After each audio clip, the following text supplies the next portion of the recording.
you basically say to parents, stop chasing happiness and success for your kids. I'm like, hey, but if nothing else, I should at least be doing that.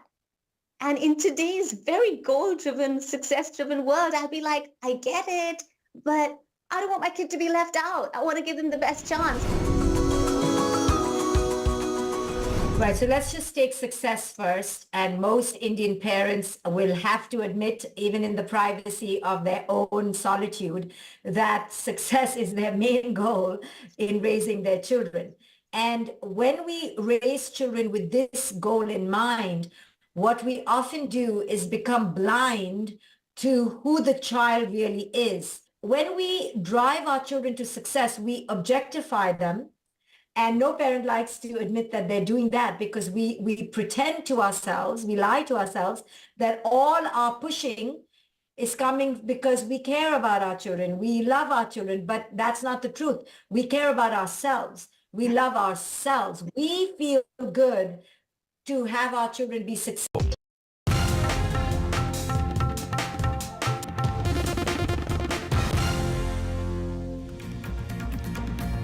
Welcome back. Now, on the third day of the Vistara Airlines crisis, finally a breakthrough. After a virtual town hall was held between pilots and the management, pilots who were upset with the merger terms had called in sick en masse, leading to flight cancellations. Now, sources say the airline is likely to resume full operations by the weekend. My colleague Vishnu Shom has more.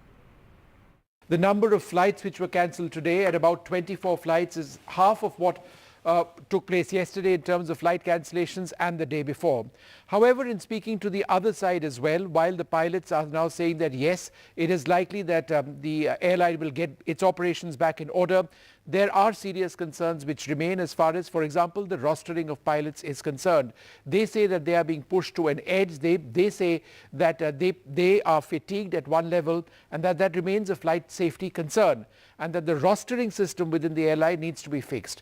Now, in a virtual meeting which took place today between pilots and the management, there was an assurance that as the merger with Air India takes place, this rostering system will be fixed. In fact, it will be fixed hopefully by May itself. On the other issue of contracts and salaries, the pilots are unhappy with the new contract which they'll have to sign as they merge with the airline, but with Air India, but they say they don't really have a choice as far as that is concerned. The management has apparently now told them that, look, there is the prospect of earning more if you fly more. But what is a real revelation is this message from the pilots that a lot of this has been triggered by concerns over flight safety, that they are tired, that they are fatigued, that they are being pushed to the edge, and that while the flight duty time limitations, which is the government restriction, the upper limit of how much they can fly, is being maintained, by and large, fatigued pilots in an understaffed airline is a problem, and it is certainly a flight safety issue.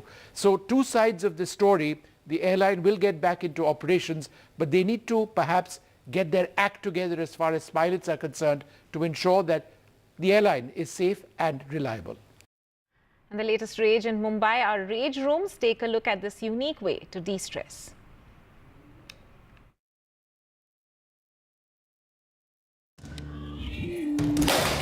Destroy, decimate, disintegrate, damage, demolish, devastate all you can. This is Mumbai's first rage room, and pardon the pun, it's already a big hit. A half-hour break from the stress and rage of your life will cost you up to 1500 rupees. But for many, it's a blast. आपने रोज़ाना ज़िंदगी में देखा होगा, कभी कभार ना हम गुस्से में खुद का मोबाइल या घर के कुछ सामान हम तोड़ देते हैं, लेकिन हम ये नहीं सोचते कि उसका परिणाम क्या होगा, क्योंकि उससे हमारा ही नुकसान है। आपकी 50,000 की 1 लाख की टीवी है, आप 50,000 का 1 लाख का मोबाइल अपना तोड़ते हो, तो इससे अच्छा यहाँ आके 1000-1500 दे के आप जितना चाहिए अपना गुस्सा निकालिए। वहाँ 1 मिनट आपको लगता है आपका मोबाइल तोड़ने, वहीं 1500 में आप यहाँ पे आधे घंटे में जितना चाहिए उतना चीज़ें तोड़िए। फील होता है ना कि आदमी मतलब घर पे टीवी तोड़ता है, कुछ घर का नुकसान करता है, उससे अच्छा कि आप यहाँ पे आएँ और अपना मतलब गुस्सा यहाँ पे निकाल सकते हैं आप। This escape from reality is located in Mumbai's Sakinaka and is not the first in India. The others are in Delhi, Chennai, Hyderabad and Bengaluru. But not all come here to vent their anger. Some come here just because they think it's fun. कुछ आते हैं यहाँ पे कि उन्होंने ये सोचा कि आज तक मैंने ये चीज़ें की नहीं है तो चलो मैं कुछ पहली बार करता हूँ, तो एक्सपीरियंस के लिए भी आते हैं, कुछ नई चीज़ें ट्राई करने के लिए भी आते हैं, तो कुछ आते हैं फैमिली अपने फैमिली मेम्बर्स के साथ आते हैं। But while this legal destruction may work for some, is it really healthy? एज रूम शॉर्ट टर्म में एक अच्छा कंसेप्ट है, बट ऐसा नहीं है कि अगर आपको बहुत गुस्सा आने की प्रकृति है या आपको वैसी विकृति है तो आप रोज़ रेज रूम में जाएंगे और आप पूरी तरह ठीक हो जाएंगे। बट वन ऑफ इवेंट के लिए मान लीजिए आपको बॉस ने कुछ कह दिया ऑफिस में, आपको ज़्यादातर गुस्सा नहीं आता है, बट बहुत चीज़ें चल रही है ऑफिस में और आपको वो गुस्सा एक्यूमुलेट हो रहा है, आपको कहीं निकालना है, तो एक फ़न तरीका वो निकालने का, मतलब ये रेज रूम हो सकता है। So while it may not work for those with serious anger issues, rage rooms like this hope to help people fight the stress and frustration of everyday life, avoiding conflict and road rage in real situations. With Sunil Singh, Bureau Report, NDTV.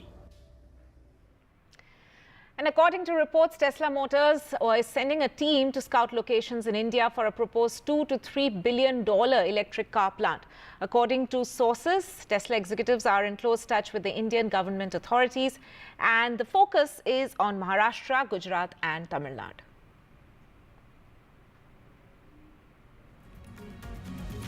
We'll slip into a short break at this point. News and updates will continue on NDTV.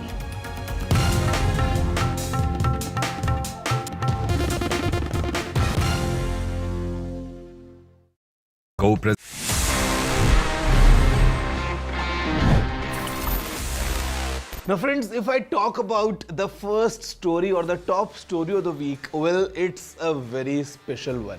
मेरी जेब में वो phone है फिलहाल, but this phone, let me just tell you a basic set of details around this phone और फिर आप guess करना कि वो क्या हो सकता है। So ये जो phone है, the total weight is more than half a kilo. ये एक एप्पल का फ़ोन है जिसमें पीछे की तरफ भी we got a small secondary screen, काफ़ी यूनिक है, it's only one in the world, the battery is by far the max possible in any Apple phone और it's a custom phone that was made just for me. Yes, I got it made guys, or this is the phone. This is all new iPhone 15 Pro Max. On the back side, if I show you, तो यहाँ पे what I have is this. It is the Apple Watch Ultra 2nd generation. This watch is part of the phone. I mean, आप इसको ऐसे निकाल नहीं सकते हो because this is completely attached to this phone. The frame is all redone. The back is all redone. The theme of this phone is inspired from Mahabharat. अगर आप देखोगे तो जैसा यहाँ पे पूरा आर्टवर्क हुआ है, it took almost 1 year to design this phone. और अब आप सोच रहे हो कि why would someone put their Apple Watch on back of their phone? Well, first things first, just because we can, तो हमने इसको किया. Second thing is, it serves multiple purposes. मतलब जब आप इस phone को ऐसे upside down रखते हो, this watch will show you the time. Second thing, the watch will show you all the important notifications. And third thing is, you can use this watch as a viewfinder while clicking photos or videos इस rear camera से. So if I try shooting myself, मैं देख सकता हूँ कि exactly मैं क्या click कर रहा हूँ, because in Apple Watch you have this option of using it as a camera remote. उसके अलावा it is made up of 18 karat gold, feels very heavy because of course gold is quite heavy in density compared to let's say iron. और अगर हम बात करते हैं यहाँ पे तो the design or the detailing is मतलब next level. It took more than 1 year in designing, I'm telling you. So this is the gadget of the week, of the year. You can say कि ये जो है it's only one in the world. और battery क्यों extra काम करती है for iPhone? It's simply because this watch ultra has approximately 500 mAh of battery. और क्योंकि it was an engineering complete, क्योंकि हमने दोनों की बैटरीज को अटैच कर दिया, basically attach the battery of the watch with the battery of the phone. तो जब आप फोन को चार्ज करते हो, both the things get charged at the same time. Or this watch acts as a small power bank for the phone as well. So let's have a closer look. थोड़ा सा जानो इस phone के बारे में, that how exactly is this one of a kind iPhone 15 Pro Max with this watch attached on back of the phone.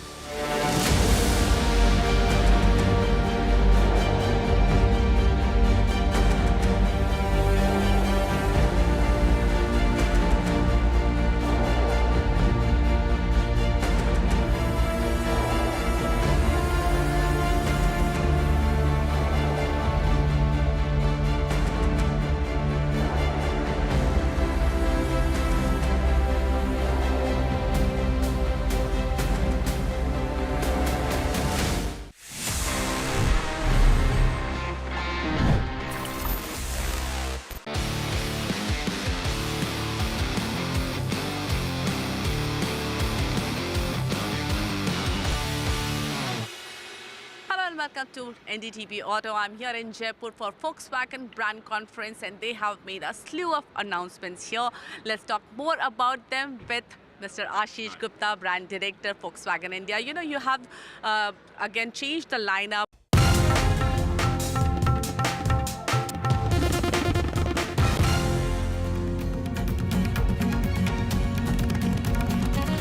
Race to rescue 2-year-old boy in Karnataka. Toddler falls in a borewell in Vijaypura. Rescue operations underway. AAP MP Sanjay Singh walks out of jail, first senior AAP leader to get bail in Delhi excise policy case. Sanjay Singh meets Kejriwal's wife right after his release. Congress releases yet another list for Uttar Pradesh. Suspense continues over seats of Rai Bareli and Amethi.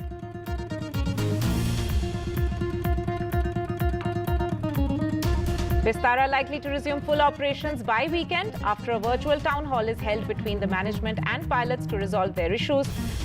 And the cancelled flights as of today were down to 24.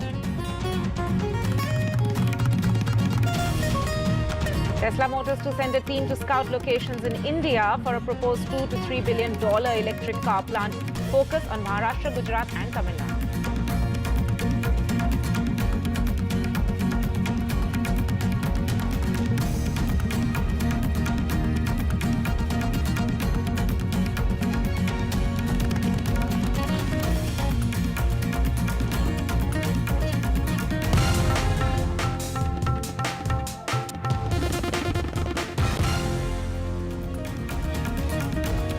Right, and the top focus that we're looking at the moment, Sanjay Nirupam has been expelled from Maharashtra Congress. In fact, it's a notification which has come out just a short while back, in which the Congress has come out with a press release saying, taking note of the complaints of indiscipline and anti-party statements, the Congress president has approved expulsion of Shri Sanjay Nirupam for 6 years with immediate effect. Let me go across to my colleague Radhika for more. Radhika, bring us the context and the significance of this.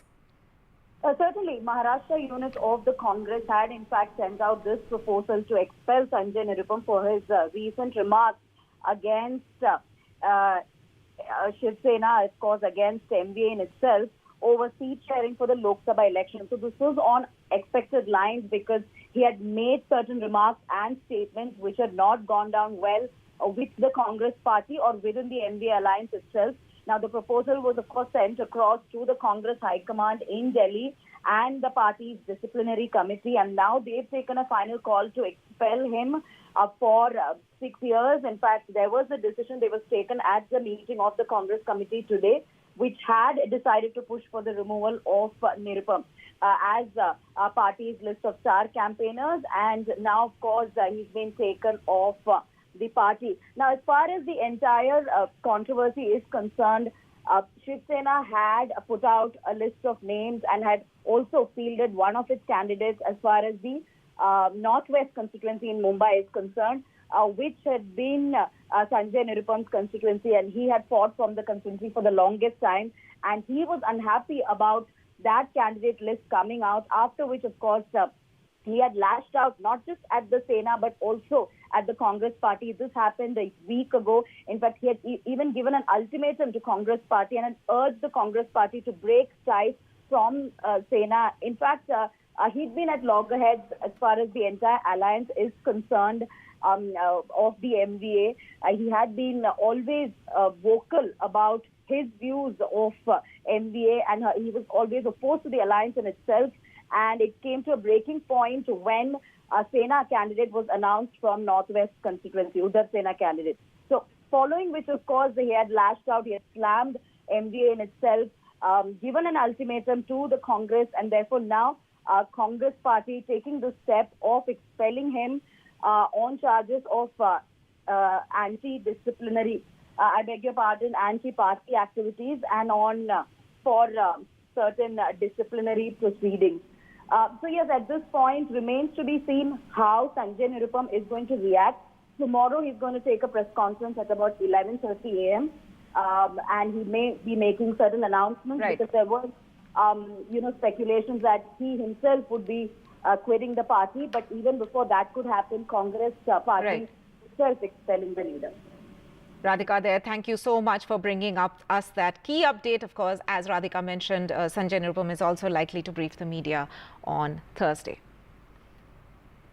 Shifting focus now to Karnataka, and the race is on to rescue a 2-year-old boy in the state who accidentally fell into a borewell in a village in Vijaypura district. Police personnel, firefighters have launched a rescue operation in the area. On your screens there, a video of the child who's fallen into the borewell, a 2-year-old boy. Let me go across to Pratibha for more on this. Pratibha, if you can give us a latest on the rescue operations which have been launched. In fact, the rescue operations have been on since around 6 p.m. is what we hear, when the child's fall into the borewell was actually known. And immediately the rescue officials were alerted by the family of the 2-year-old boy. And he seems to have fallen into the borewell while he was playing in that district, in that village, Lachayan village of Vijaypura district in Karnataka. The rescue operations are on with the help of a JCB to try and see if they can rescue the child. Also, they have inserted a pipe to supply oxygen for the child.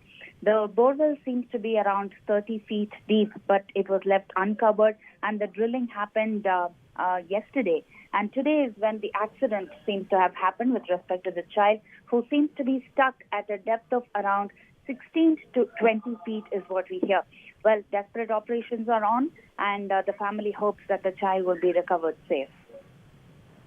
Pratibha, thank you so much for joining us with that update. Shifting focus now to the national capital, and Sanjay Singh, Aam Aadmi Party MP, has walked out of Tihar jail. Sanjay Singh, remember, has got bail in the Delhi excise policy case after 6 months of being incarcerated, and he's the first senior leader from Aam Aadmi Party who's in fact got bail in the case. The first thing that he did after coming out of jail was to meet Kejriwal's wife.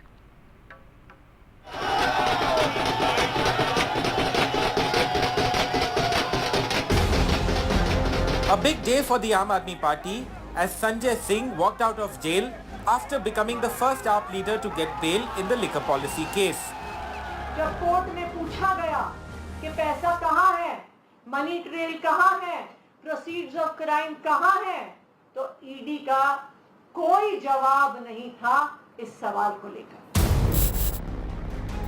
This comes after the Supreme Court pointed out that no money trail leading to Sanjay Singh had been found. After that, the ED did not oppose his bail. Bail की जो पूरी hearing जिस तरीके से हुई और जिस तरीके से ईडी ने कहा हमें कोई ऑब्जेक्शन नहीं है, वो इस बात को दर्शाता है कि इस पूरे एक्साइज मामले में जिनको कि वो एक बहुत बड़ा घोटाला बता रहे हैं, उनके पास ना तो कोई सबूत है, ना ही वो एविडेंसेस हैं जिसको वो कोर्ट में दिखा सकते हैं. The Supreme Court has set some conditions to the bail, including not speaking to the media about the case. While welcoming the judgment, the opposition accused the BJP of misusing central agencies against opponents ahead of the general elections. कि Bharatiya Janata party जो भी agencies हैं उसका दुरुपयोग कर जो भी विपक्ष के नेता हैं जिनकी आवाज है, जिन्होंने बीजेपी को घेरने का काम किया है, उनको पॉलिटिकली अरेस्ट कर रही है. जो उनको हिरासत में लिया गया है, ना उसमें सत्य है ना तथ्य है. कल बजरंगबली जी के आशीर्वाद से, कल मंगलवार था, माननीय उच्चतम न्यायालय ने कल हमारे नेता को छोड़ा और बकायदा वहां ईडी सर्वसार हुई. ईडी को कहा गया तुम अगर आर्गुमेंट करोगे तो बताओ. आर्गुमेंट करने से इनकार कर दिया, कह दिया कि हमें कोई आपत्ति नहीं अगर बेल दे दोगे आप इनको तो. On Tuesday, the BJP had said that Sanjay Singh got bail only because the ED did not oppose it, and that disproves the autonomy of the agencies. वो तो उनको बेल मिल गई और ईडी ने अपोज भी नहीं किया. कोर्ट्स इंडिपेंडेंट है, वो जो भी निर्णय लेंगे. Though this is an interim relief, but the Aam Aadmi Party is looking at it as a major boost to their legal battle. But at the same time, ahead of the Lok Sabha polls, the release of Sanjay Singh is likely to give a fillip to their Aam Aadmi Party's poll preparation. With Aishwarya Jain and camera person Kanan Patra, this is Nukul Jashoria for NDTV. And the AAP MP also addressed the media briefly after coming out of jail. Listen in.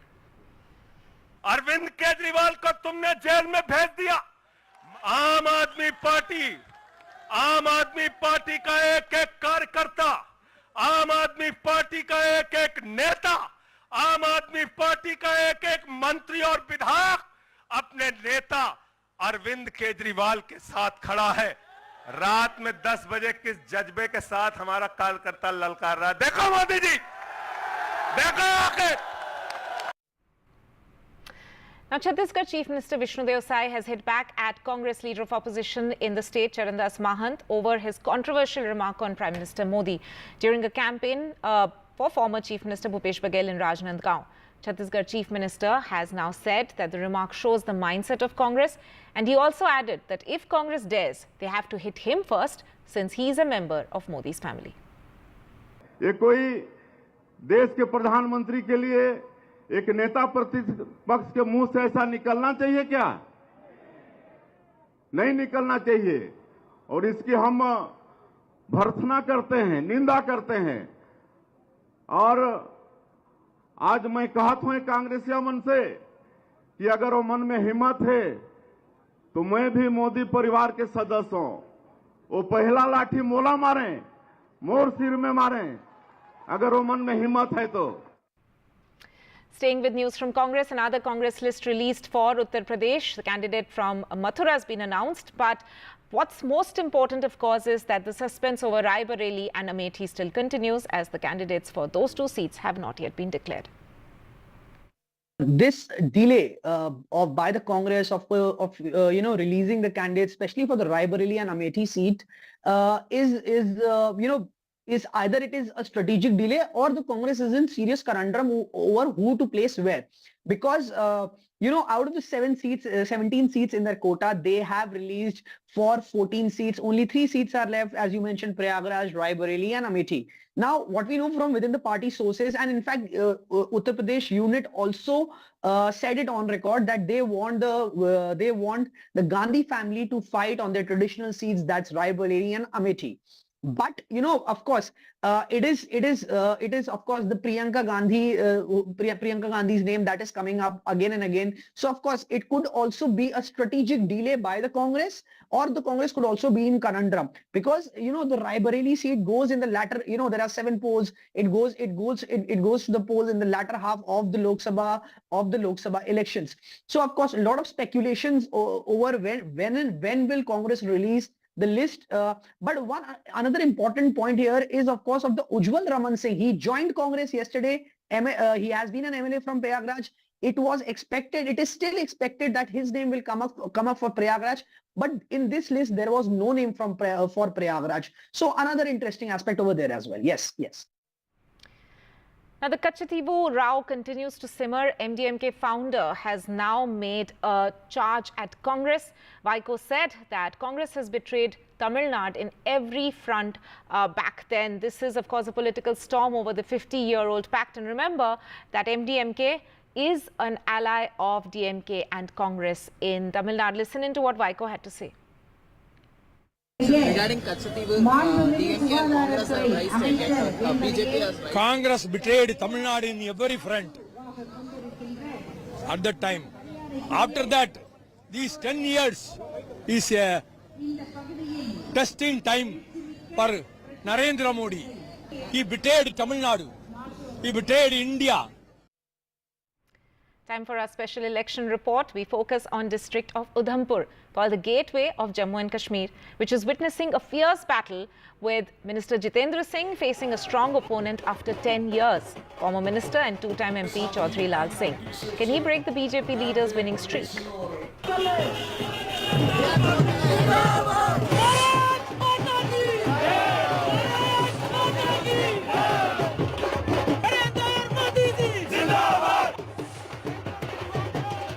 Kathua, gateway of Jammu and Kashmir, is witnessing a fierce election battle.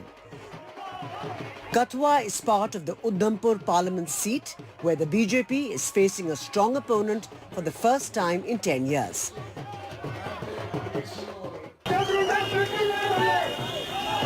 The Congress's Chaudhry Lal Singh, a former minister and 2-time MP, is pitted against BJP senior leader and union minister Dr. Jitendra Singh.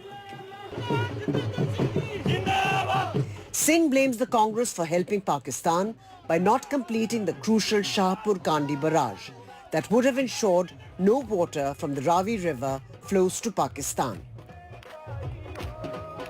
जनता के तुष्टीकरण और क्षेत्रीय भेदभाव की राजनीति के चलते वो नहीं चाहते थे कि इस इलाके का भला हो। मोदी जी के आगे जब ये बात रखी और उन्होंने इस प्रोजेक्ट को रिवाइव किया, अब ये तकरीबन तैयार हो गया।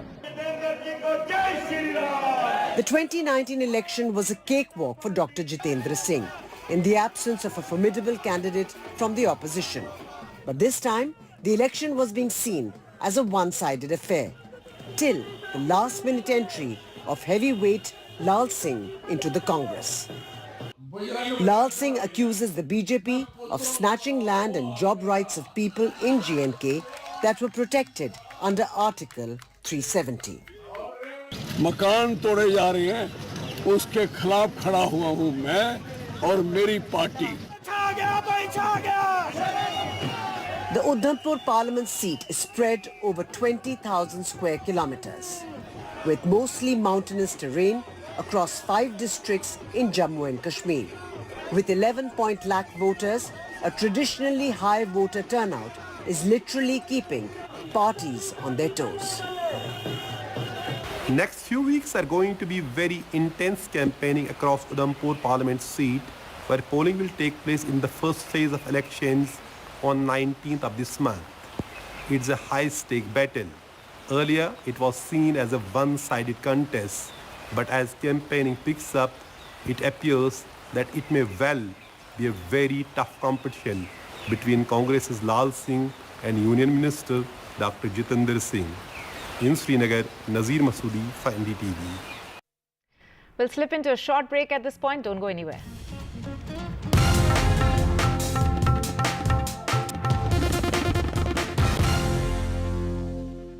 Co-present NDTV wins big at N-Bar. With 43 awards, NDTV reigns supreme. Sanjay Pugalia takes home the award for Editor-in-Chief of the Year.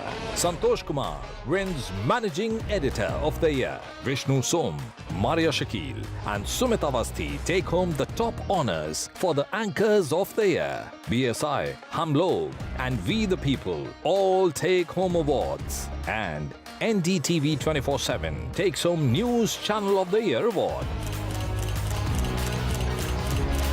NDTV stands for trust. Chief Justice D.Y. Chandrachud, NDTV, big exclusive. We provide justice to common citizens, and there is no case which is too small even for the highest court of the nation. CGI का काम करने का अलग अंदाज. Sometimes I get emails even in the middle of the night, and I'm always available to answer those emails. 25 crore final judgments and orders. This data is available online. As on 29 February 2024, 3.09 crore cases have been heard on video conferencing mode. Chief Justice Chandrachud से जुड़ी अनसुनी बातें. 3:30 बजे सुबह मेरा दिन शुरू हो जाता है. My best friend, who is my wife, Kalpana, both of us are vegans. खबरों में आपका भरोसा. NDTV.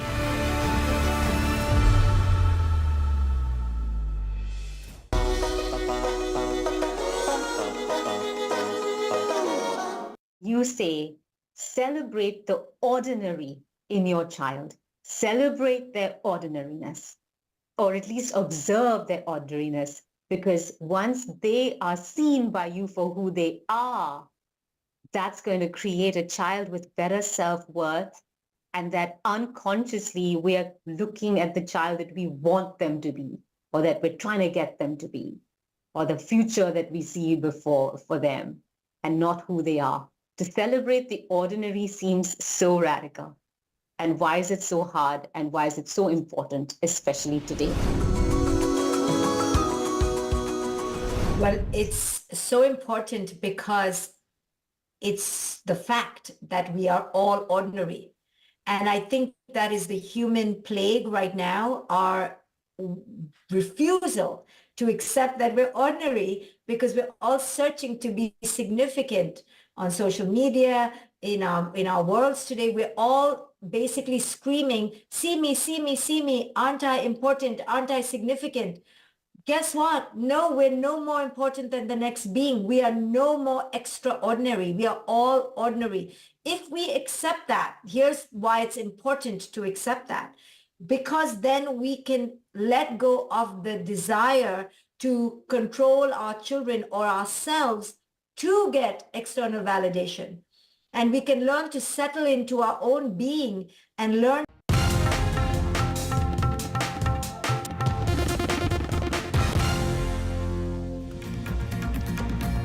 Welcome back. Now on the third day of the Vistara Airlines crisis, finally a breakthrough. After a virtual town hall was held between pilots and the management, pilots who were upset with the merger terms had called in sick en masse, leading to flight cancellations. Now sources say the airline is likely to resume full operations by the weekend. My colleague Vishnu Shom has more.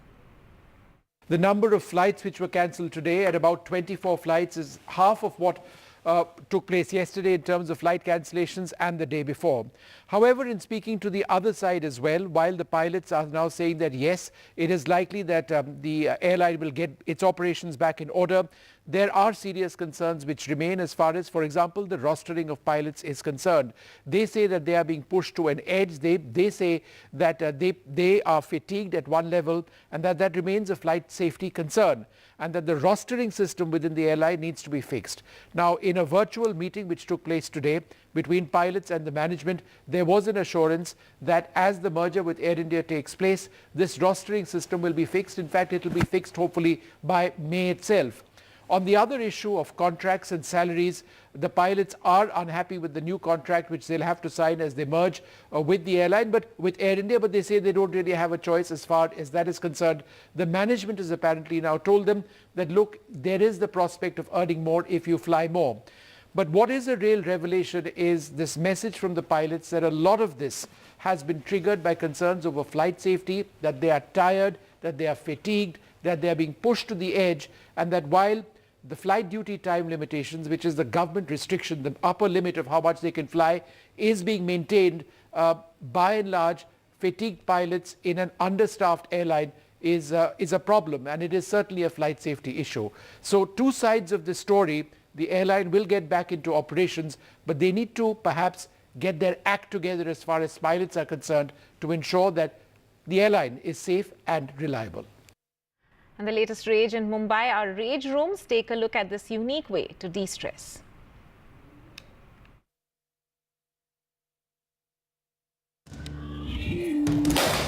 Destroy, decimate, disintegrate, damage, demolish, devastate all you can. This is Mumbai's first rage room, and pardon the pun, it's already a big hit.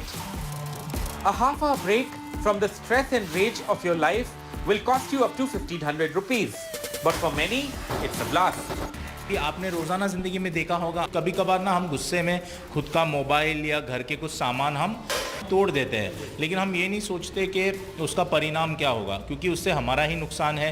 आपकी 50,000 की 1 लाख की TV है, आप 50,000 का 1 लाख का mobile अपना तोड़ते हो, तो इससे अच्छा यहाँ आके 1000-1500 दे के आप जितना चाहिए अपना गुस्सा निकालिए। वहाँ 1 मिनट आपको लगता है आपका मोबाइल तोड़ने, वहीं 1500 में आप यहाँ पे आधे घंटे में जितना चाहिए उतना चीज़ें तोड़िए। फील होता है ना कि आदमी मतलब घर पे टीवी तोड़ता है, कुछ घर का नुकसान करता है, उससे अच्छा कि आप यहाँ पे आएँ और अपना मतलब गुस्सा यहाँ पे निकाल सकते हैं आप। This escape from reality is located in Mumbai's Sakinaka and is not the first in India. The others are in Delhi, Chennai, Hyderabad and Bengaluru.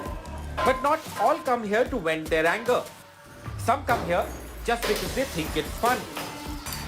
कुछ आते हैं यहाँ पे कि उन्होंने ये सोचा कि आज तक मैंने ये चीज़ें की नहीं है, तो चलो मैं कुछ पहली बार करता हूँ, तो एक्सपीरियंस के लिए भी आते हैं, कुछ नई चीज़ें ट्राई करने के लिए भी आते हैं, तो कुछ आते हैं फैमिली अपने फैमिली मेंबर्स के साथ आते हैं। But while this legal destruction may work for some, is it really healthy? Raise room short term में एक अच्छा कंसेप्ट है, बट ऐसा नहीं है कि अगर आपको बहुत गुस्सा आने की प्रकृति है या आपको वैसी विकृति है तो आप रोज़ रेज रूम में जाएंगे और आप पूरी तरह ठीक हो जाएंगे। बट वन ऑफ इवेंट के लिए मान लीजिए आपको बॉस ने कुछ कह दिया ऑफिस में, आपको ज़्यादातर गुस्सा नहीं आता है, बट बहुत चीज़ें चल रही है ऑफिस में और आपको वो गुस्सा एक्यूमुलेट हो रहा है, आपको कहीं निकालना है, तो एक फ़न तरीका वो निकालने का, मतलब ये रेज रूम हो सकता है।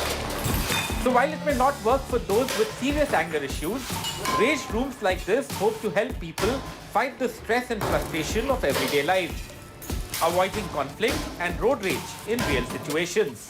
With Sunil Singh, Bureau Report, NDTV. And according to reports, Tesla Motors is sending a team to scout locations in India for a proposed $2 to $3 billion electric car plant. According to sources, Tesla executives are in close touch with the Indian government authorities, and the focus is on Maharashtra, Gujarat and Tamil Nadu.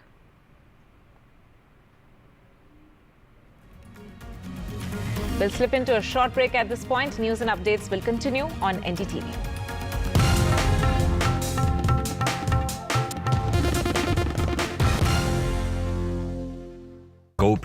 A debate has many facets, perhaps no one right answer. Left, right and center.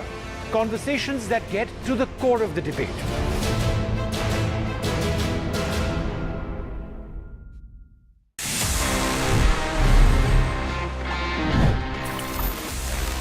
Well guys, did you know कि any such phone is in existence?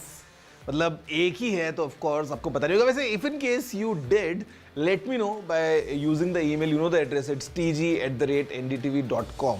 But आपको बताने वाला हूँ एक real fact around the same theme of did you know.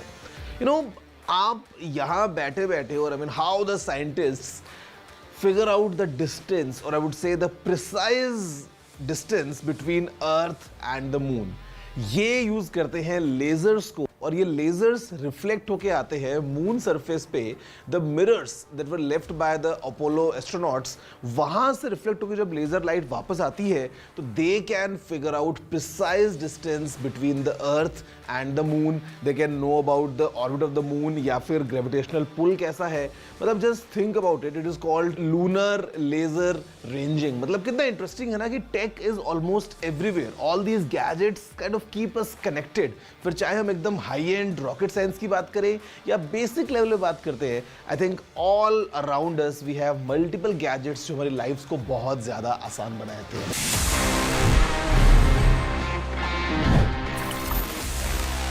Hello and welcome to NDTV Auto. What I have with me today is real special. It is the latest EV from Audi, Q6. What's special about it is it's based on a completely new platform, PPE, Premium Platform Electric. This platform Audi has developed for their electric vehicles, and it has a lot to offer.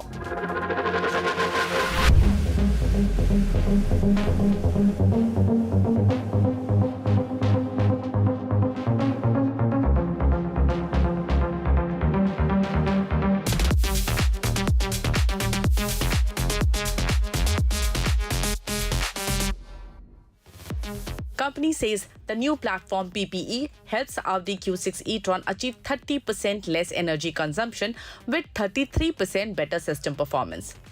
With the Q6, Audi is also introducing its electronic architecture E3 1.2, which allows customers to experience digitalization directly in the vehicle, making Audi Q6 E-tron a truly tech marvel. So here it is, all that you need to know about Q6 E-tron.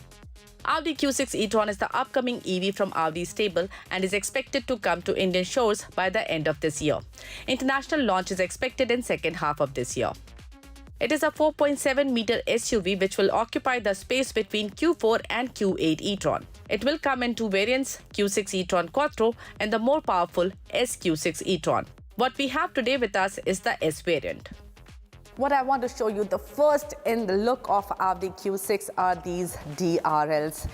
They are matrix LED DRLs with active signature. That means you can change the pattern that gets projected from these DRLs, and they also move while the car is on the move. That means you can actually have an active DRL. And I believe this feature is the highlight of Audi's upcoming baby. Up front is the grille. Now what I want to show you is this single frame grille. Audi is calling it inverted single frame grille.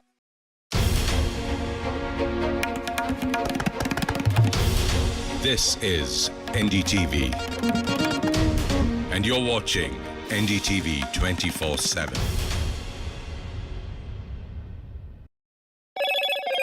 Hello, Moto.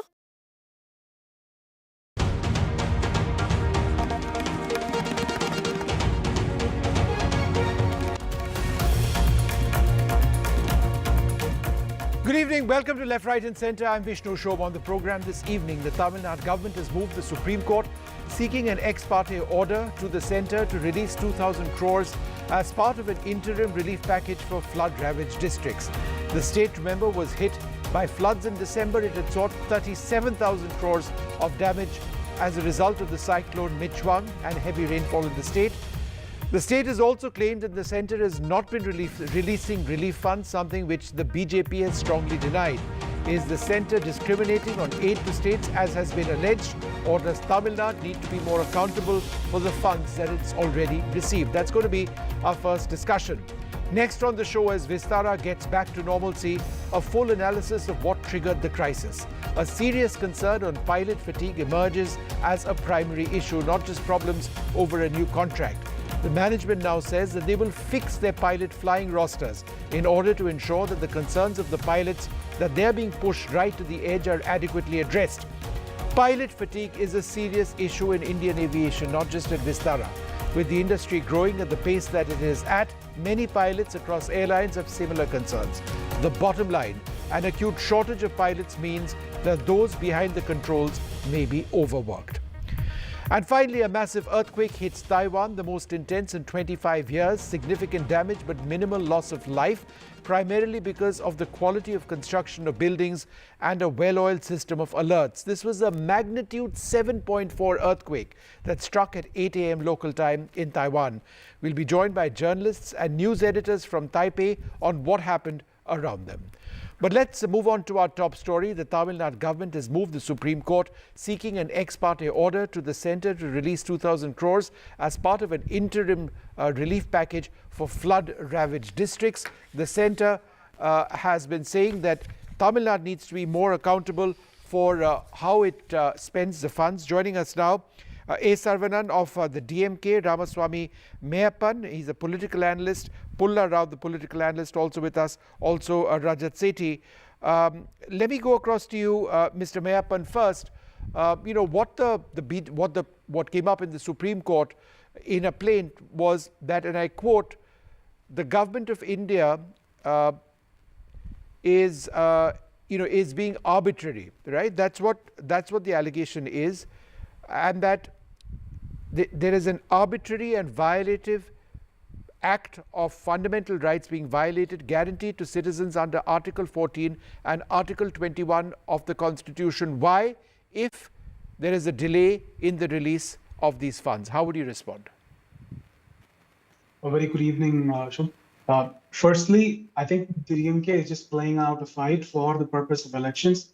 It's only for garnering some sympathy among the electorate. But I primarily look at the legal position first. DMK does not have to go to the Supreme Court. The DMK first will have to demonstrate that it has funds within itself or it does not have funds within its capacity to pay out the public. The DMK in its government here in Tamil Nadu has not conducted a proper audit of what are the recovery measures, what needs to be paid out in terms of devolution to the respective people who have lost money or resources during the floods, both in the northern part of Tamil Nadu and in the southern part of Tamil Nadu. Similarly, they will have to also account for what monies have to be paid for damaged industries, MSMEs, and larger issues, and including farmers. But that has not been done here. When they have filed the suit, all their claim is that the union government has not done. And for the arbitrariness, they will have to place necessary relevant positions as to why they find it arbitrary. Arbitrary merely can't be a statement. The government of India, by no rule of law, is mandated to pay to state governments when they seek grant and aid. Grant and aid is done after a procedural mechanism. No, but let me just stop you over there. What the BJP, what the state government has been saying in the Supreme Court is that there has been an assessment done by experts, the IMCT, and a subcommittee of the National Executive Committee. In other words, these funds are not being released despite some action in terms of analysis having been done. That's their problem. Why the delay? See, the constraint is this. What they expect is an immediate reaction after an assessment is done. The assessment will have to translate to a report. The report has to be consulted by a committee, and then the finance committee will have to approve the budget that needs, or the funds that need to be transferred. It can't be just in one go that just because merely an assessment is done, funds are transferred. Then if that be the case, then the Tamil Nadu government has already done an assessment of what's happened in Udhampur. No, but is that being reasonable? Because the floods took place in the month of December, We're now several months down the road. Why does the state government feel compelled to go to the Supreme Court? Doesn't that actually say that, it's a serious problem, and who's suffering ultimately? People on the ground. Absolutely. See, there are two things that we'll have to look at. One is an emotive issue. Apart from what money needs to be paid out, for me, irrespective of what my dwelling size is or what the size of my business is, but my livelihood is affected. When such livelihood is affected, I think all politicians, irrespective of sans party lines, will have to be responsible and act to it first. What the central government has done is Ms. Nirmala Sitharaman, the finance minister, the defense minister, Rajnath Singh were present immediately. They were dealing with the emergency issues right away. So to answer the emotive issues, they were present at first. Okay, Whereas just one second, sir. I just want to bring in other panelists onto this as well. Mr. Saravanan, the point being mentioned by the centre is, in fact, by the finance minister, Nirmala Sitharaman, is that 900 crores has already been released to the Tamil Nadu via the State Disaster Relief Fund, right?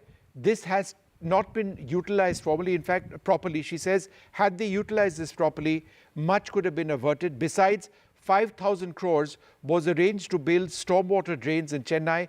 Let them first release accounts for this. Why has the state government not released accounts? See, our Chief Minister, Mr. M.K. Stalin, had slammed the lackadaisical and callous attitude of the finance minister. He has today, in a public meeting at Tiruvannamalai, had said that he had spoken immediately after, during the aftermath of these debilitating, destructive cyclones. He had spoken to the Prime Minister. The Prime Minister assured the Chief Minister that, yes, I am sending the Finance Minister there and funds will also be released. This is the promise made by the Prime Minister. That is what our leader, Mr. M.K. Stalin, had said today. But only the Finance Minister came, no funds had come. It's a lie. When the Finance Minister says that they had arranged 5,000 crores, that's a lie. It is borrowed from the Asian Development Bank by the state government. Yeah, but of course, what about the fact that, but Mr. Saravanan, what about the fact that stormwater drains in Chennai were hardly built adequately? These had been assigned, these funds had been given when the last time around problems had taken place in Chennai and Tamil Nadu, right? The question is of accountability.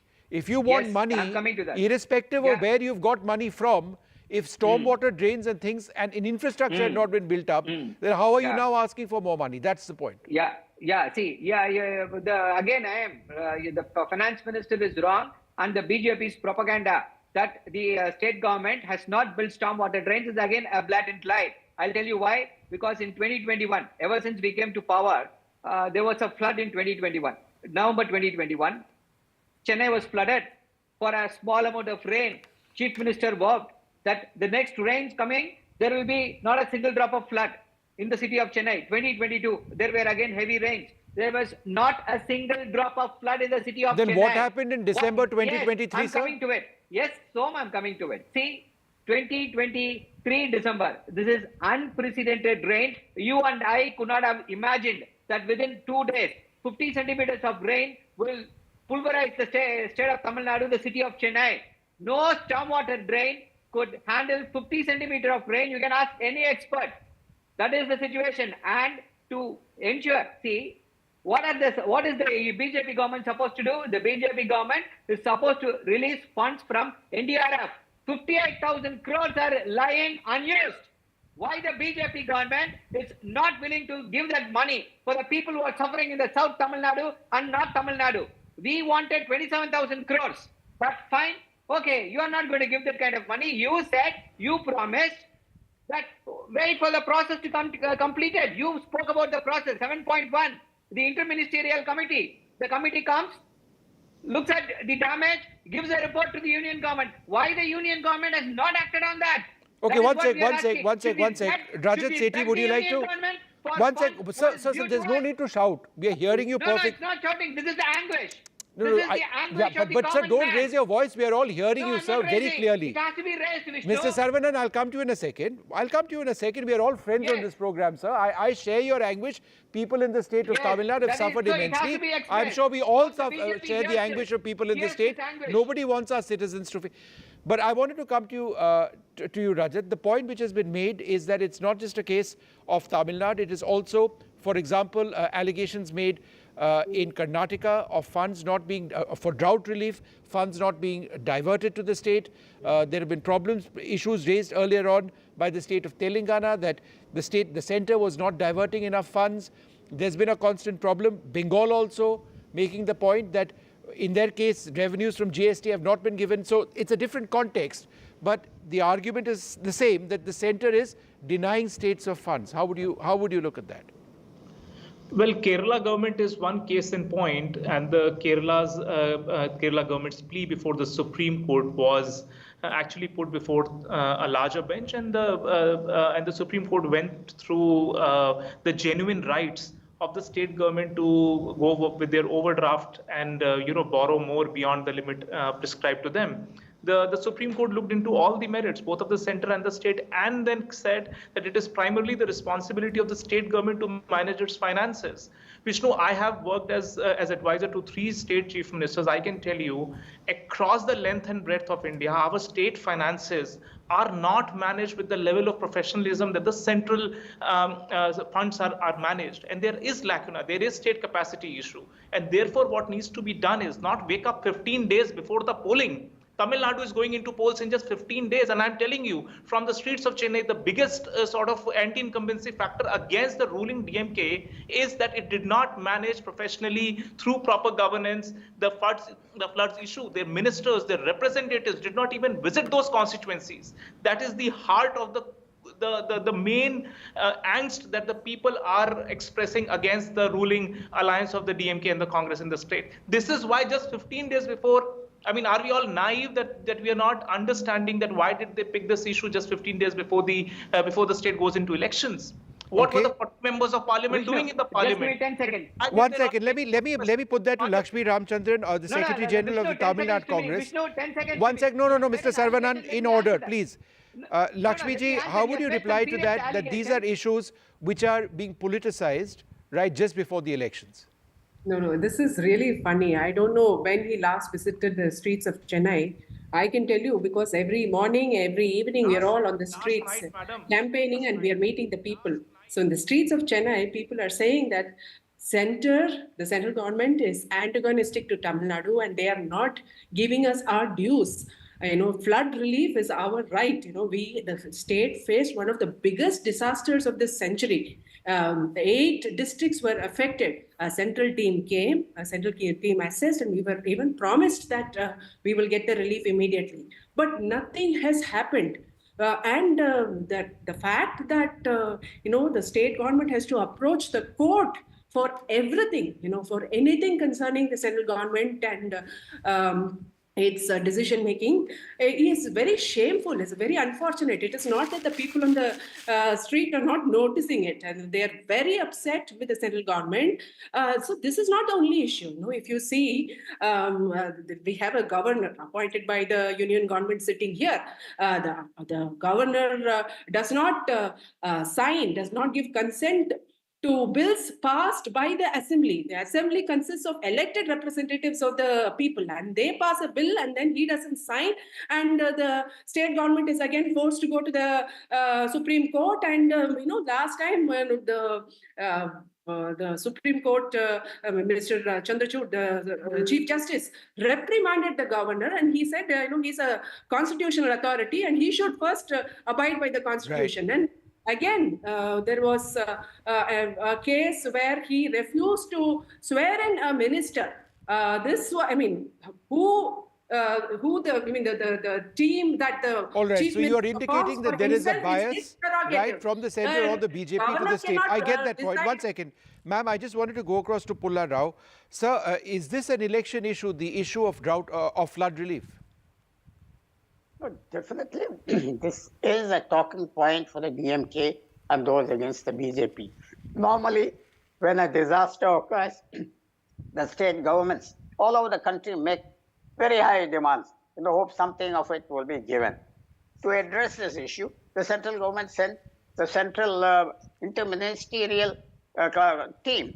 That interministerial central team came there, they saw everything 3-4 months ago, they came to some conclusion, they showed action. Nothing has been done since then. What happened? If every state government has to go to court, like Kerala government went on March 6th and got some relief, then, people will stop coming to the central government. The prestige of the central government will be affected in the long term. That we are not going to get. Therefore, it is to the advantage of the central government to come halfway, talk to them, relay some things, and not take this stance. You can't take this stance. Eventually, it will degenerate into something which is very bad for central-state relationships. I am not talking about the amount of funds. I am not talking about the other things. I am talking about the response. The response has to be very fast, very sensitive, and then, the people will appreciate it. To what extent this is going to affect politically, I will not say, because, there are so many issues on the political cauldron that go on, and, who votes for what. But it is not a good practice. We have Karnataka now, we have Telangana, we have Tamil Nadu and Kerala, and if they are taking the routes to the court, it is not a good, healthy situation for India.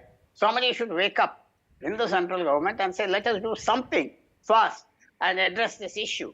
Otherwise, they won't come to the central government. They'll belittle the government. They'll belittle the prime minister. It is to their advantage, the central government, to meet these states halfway. And I don't believe it has been done. Though the states usually ask for very high figures, there is misuse. There is a minimum which can be done, which should have been done immediately. Immediately, within a week, it should have been done, a minimum. Ex parte, as the Tamil Nadu government has said. I do hope that in future, at least, there will be some kind of Supreme Court. Now, once the Supreme Court intervenes, they'll set up norms. The government will have to follow. The initiative will have left the central government. I get your point. Mr. Mayappan, would you like to respond to that the centre has not met the state government halfway?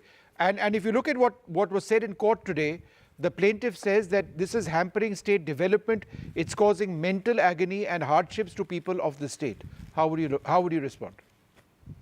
See, the hardship for the people was met with at the first instance. Nirmala Sitharaman was present here. She handled the flood situation. The chief minister was participating in the India Alliance meeting while that was happening. So, but just as far as the legal issue goes and the issue of finances, I think before, as part of the assessment that needs to be done, we'll have to check what industry needs to be paid and what each one requires. That assessment has not been done. Even in the report that has been tabled by the Tamil Nadu government, in the budget report, it's incomplete. It does not talk about the flood relief that's given. It only talks about the handouts that's made to each individual. It does not talk about the recovery that needs to be paid to the farmers, that needs to be paid out to the industry. Let that amount be ascertained. There is currently surplus money that is available at the Tamil Nadu government. Have they utilized any bit of that funds for this purpose? And there was 900 crores that are available from the NDRF and the SDRF funds.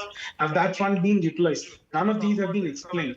So I'm not saying that the central government does not have to hand out a certain portion. The central government has to participate. The central government will in due time, but only when the report is complete and once the assessment is complete and when the Tamil Nadu government takes the position that these amounts are being handed out.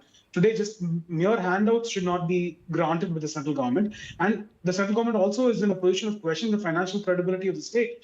They've taken loans of about $251 million for the Coastal project and another loan for the purposes of Chennai stormwater drain system. Neither of these are completely at the moment. The 251, both are guaranteed by the central government and one is paid completely by the central government. While this be the position, the state will have to answer where it stands, how is it utilized the funds that it has already received, and what more has to be paid out. Okay, one sec, Mr. Pullarao, you had a point to make. 30 seconds, so I need to wrap this up. Go ahead. Once the issue goes to the Supreme Court, they'll pass orders. The initiative will no longer be with the state government, central government. That's what the central government has to think about. Okay, Mr. Saravanan, go ahead, sir. 30 seconds. Yeah.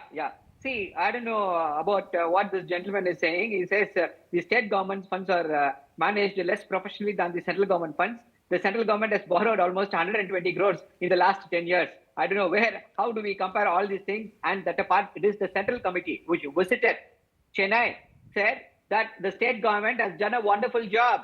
The authorities have cooperated so very well. This is the report of the central committee. So who is he contradicting? If he has not read his, whatever is the report, it's very pathetic. And coming and speaking on behalf of one party, he is speaking about anti-incumbency in the last 2 years. What about the anti-incumbency in the last 10 years?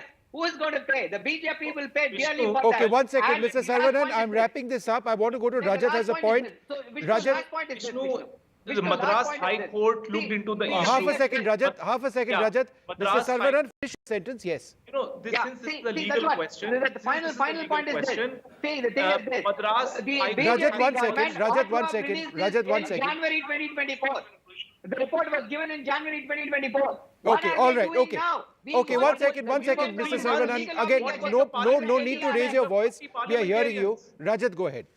See, the point is this issue went up even to Madras High Court. Madras High Court said that these funds are liable to be, sort of not reach the actual beneficiaries, and it will, feed into the corrupt system. And they said, and in fact, one of the justices actually proposed that the central government should step in and should actually do a direct benefit transfer to the aggrieved citizens. Do you want the case? I can tell you. Stop making a fool of yourself. I can tell you. It is the 19th of December 2023 case. What hogwash is this? No, 1 second. Everybody, we don't do it like Mr. Sarvanan, Lakshmi ji. He has to be allowed to speak without you shouting on top of him. It just doesn't work like that otherwise.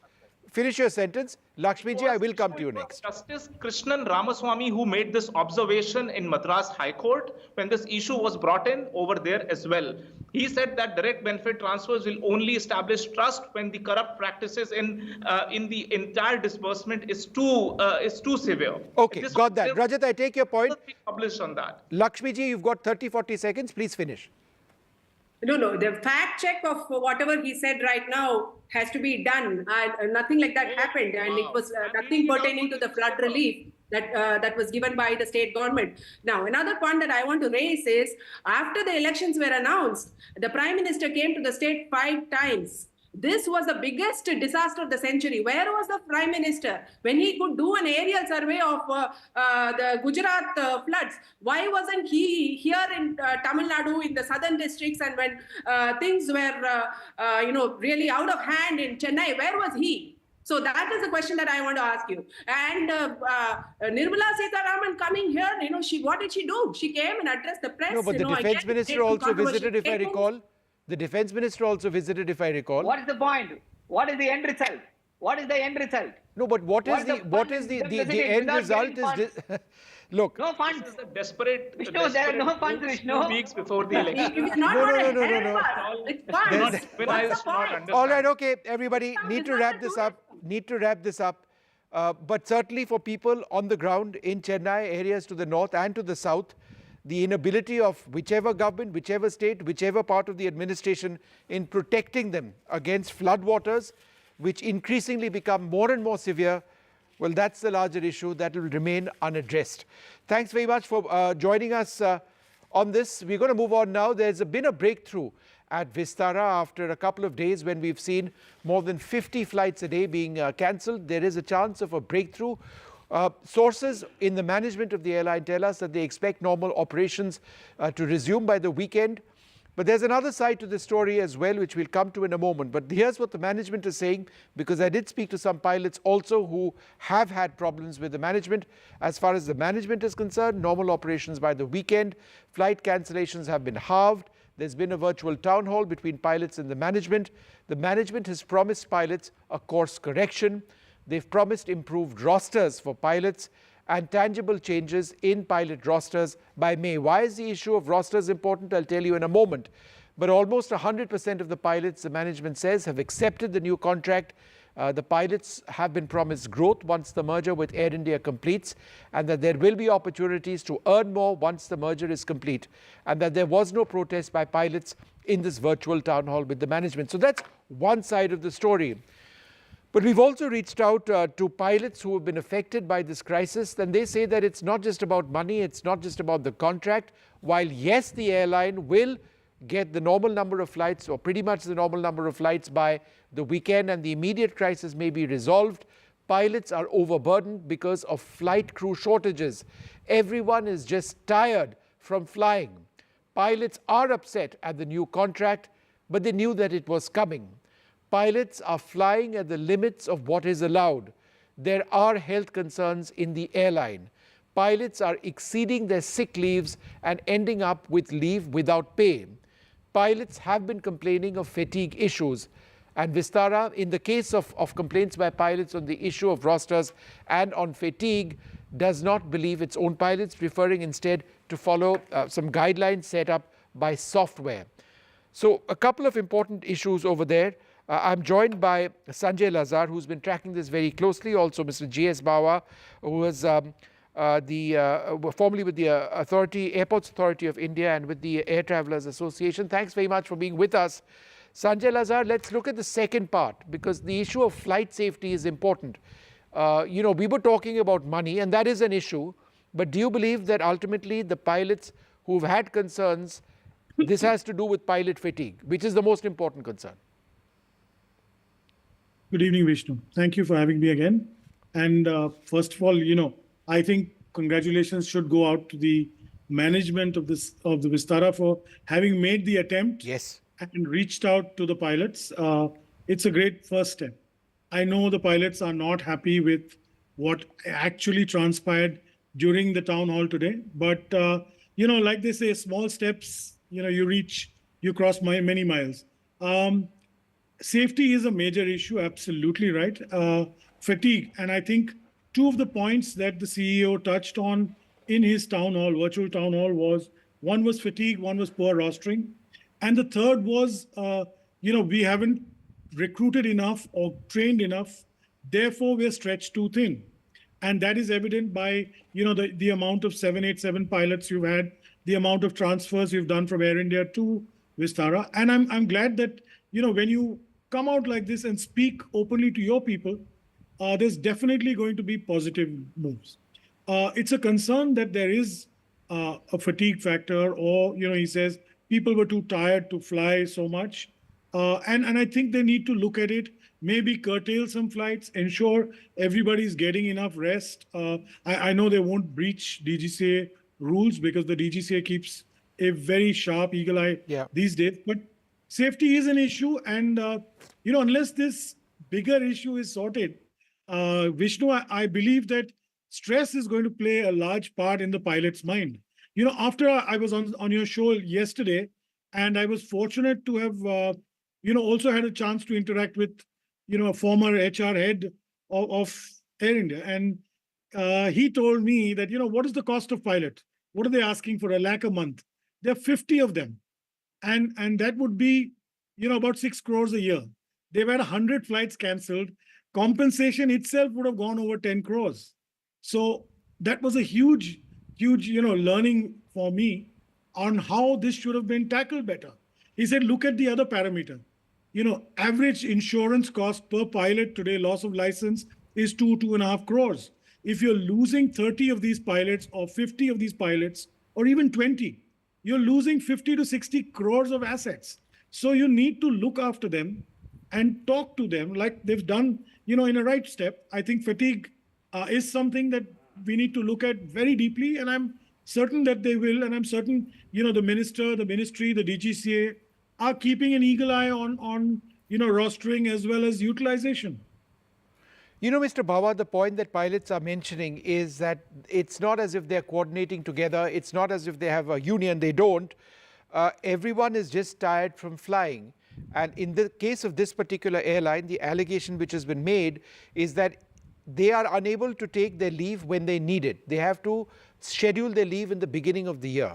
In other words, the system is so stressed that if a pilot has to take leave, then, the system starts falling, it starts to collapse in terms of pressure on the airline. And therefore, pilots need to keep working. That's how they end up falling sick. Sometimes they need to take that sick leave because they have urgent commitments as well.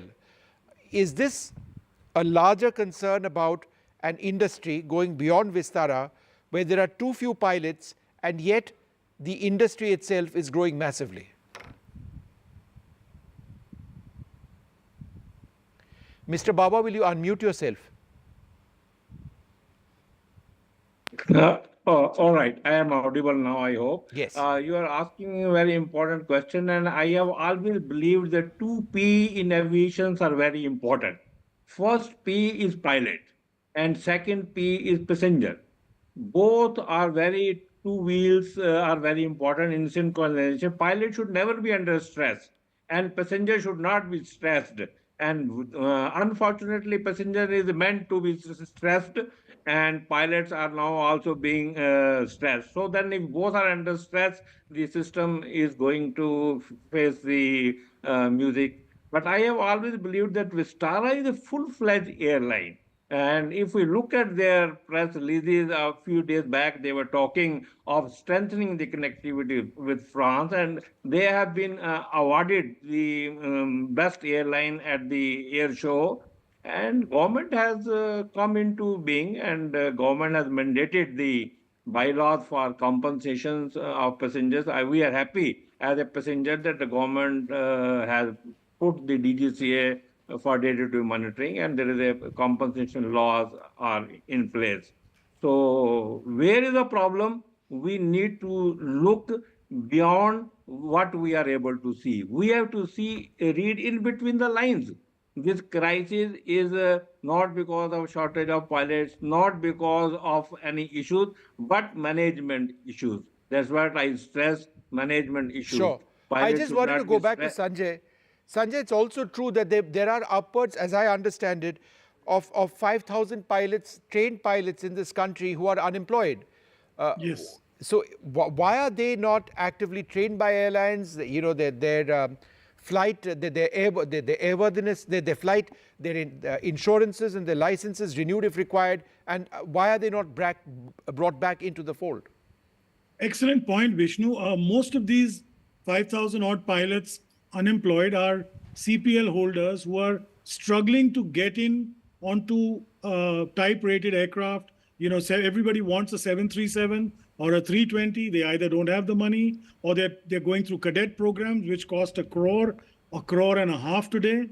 And here's something radical that I'd use your show to reach out to, you know, even the ministry. If you're bringing in one expat pilot into the country, please make sure you get 10 of these CPL kids in some airline.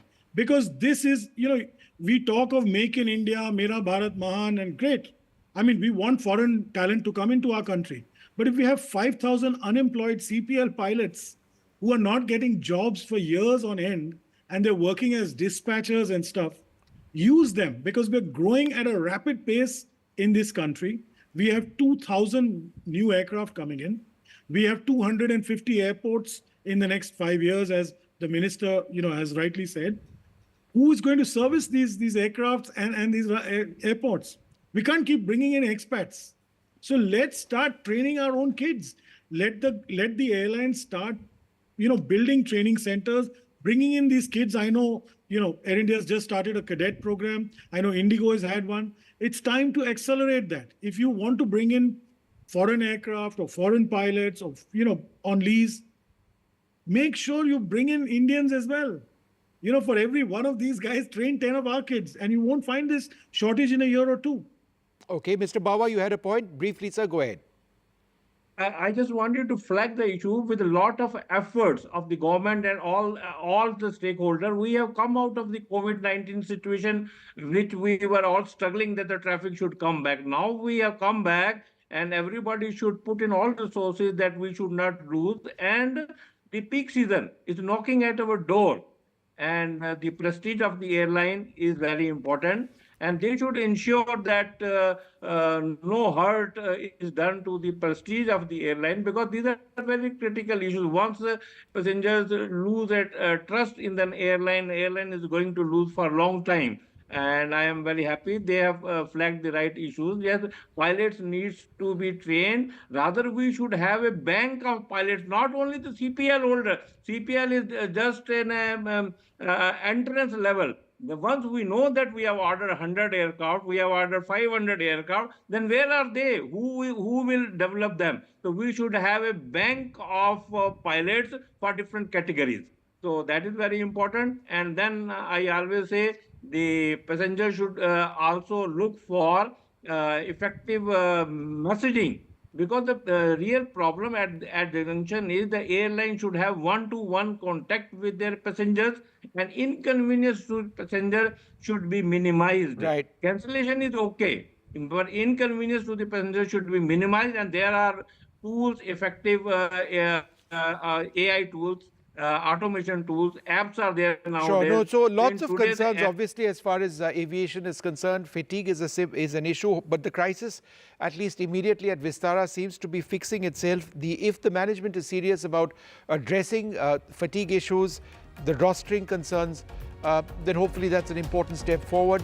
Pilots I've spoken to say that yes, they are optimistic that things will improve, but they want to be sure that things improve and stay there in the long run. That's their present concern. We'll take a short break up. After that, a magnitude 7.4 earthquake hits Taiwan, but the loss of life is minimal. And the fact that they have a well-oiled system and the quality of construction is exemplary is something that we all perhaps need to reflect on. I speak to two senior journalists on the ground who saw what happened all around them. Some people say the metaverse will only be virtual. One day this lecture hall will be made of code, and driverless cars would be trapped in intersections. But even in this maze of the future, you can't wish away health. It's time to become more resilient.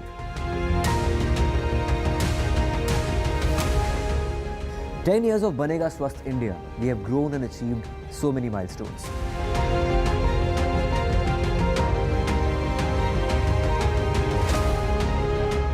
And now I have a plan to beat the urgency, to stop breathing with difficulty, to relieve getting choked with inactivity.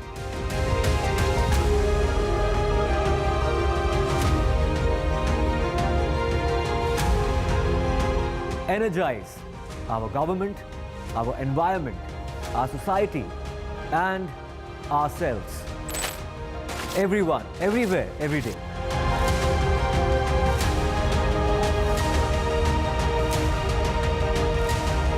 Banega Swasth India. One World Hygiene.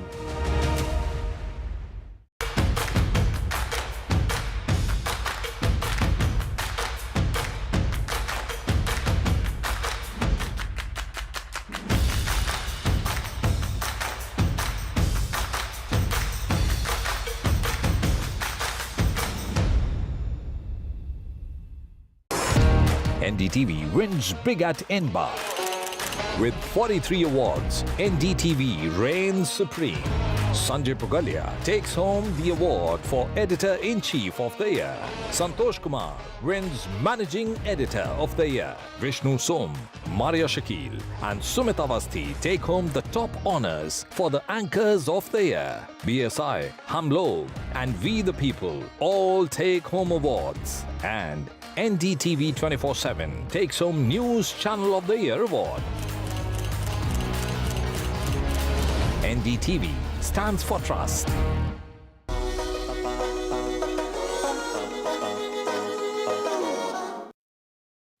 Can you give us three of your strongest takeaways of not to do's or to do's? Because it's a map you have to, parenting, it's a slow process. But the three things one can keep in mind even today in this very pressure-driven world.